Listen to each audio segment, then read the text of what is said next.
ako na yung advocacy nila Aris at saka po ni Miss Maan, naniniwala po ako na may magandang patutunguhan and at the same time may puso kasi it's not just about the pageant kasi naniniwala mas nakikita ko kasi na yung pagiging alam mo yon yung beauty kasi it's not just about the appearance eh. For me kasi is nakikita nila yung inner beauty, yung beauty within, kung ano yung nasa loob mo kasi ang hirap din naman na parang magjo-join ka lang or mag-create ka lang or gagawa ka lang ng isang ganitong organization or pageant na ang titingnan lang natin is kung ano yung paglabas na kaanyuan. This organization kasi nakita ko na kahit medyo may edad ka na, kahit medyo mataba ka na, alam mo yon, kaya pa nilang nakipagsabayan.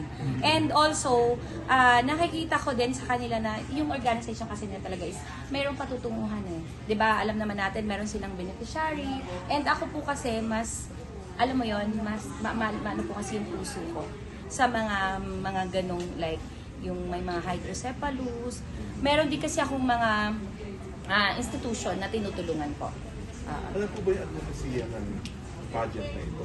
Actually, ang pagkakaalam ko kasi talaga, yung pageant na ito, parang ang advocacy nila is mabigyan or ma-uplift yung mga misas na hindi nila nagawa dati, 'di ba? So yung mga dati na kumbaga like ako, siguro kung nabigyan din ako ng chance noon na magkaroon ng kumbaga may pagkakataon na makasali din ako sa pageant. Kaya lang hindi nangyari kasi hindi pa pwede, hindi pa kaya, 'di ba? This time, nabigyan nila ng pagkakataon yung mga parang dati ay hindi nila kayang gawin and then nagagawa na nila ngayon with the support of course of the organization and their family din.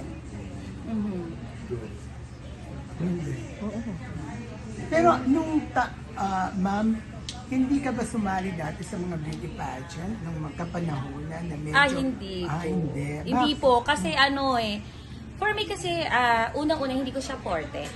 No, I am into business talaga. Iba kasi yung mind ko, parang negosyante talaga. Yun talaga ang gusto ko sa buhay. Umasenso, 'di ba? But mas gusto ko lang mag-support. Actually may mga singing contest, dance contest, yung mga beauty pageant na nagsusupport talaga ako. Pag may mga lumalapit sa akin na naghihingi or nag-a-ask ng help, sponsor, andyan talaga ako. Kasi parang for me kasi meron silang goal eh. Meron silang gustong marating. Meron silang gustong patunayan. 'Di ba? Kaya lang kasi kulang. Alam mo 'yon, kailangan kasi sama-sama din, 'di ba? Kailangan din ng support, 'di ba, ng bawat isa. Ms. Rosie, ano po yung expertise niyo sa business? Well, ako po ay isang CEO ng RF Proactive Marketing Global Incorporated. Ang aming pong kumpanya is an advertising, marketing, and manpower company. So, lahat po ng mga brand below the line, na nangangailangan po ng promotions, local, direct to people, kami po yun. Ang tawag po sa amin is marketing arm below the line po. So, di ba, in terms of advertising, marami po tayong pagkakaiba or may mga stages po yan eh. We have above the line, we have print ads, we have social media, but this time po kasi, yung sa amin po kasi is below the line. Ito po yung mga direct to people. So, yun po yung expertise ko.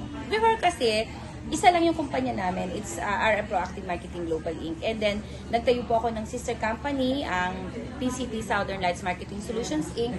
It's also an advertising and marketing services din po. And also, isa pang kumpanya din po, sister company din po siya, printing and fabrication services naman po. So, kumbaga, yung goal ko kasi, advocacy ko kasi is to give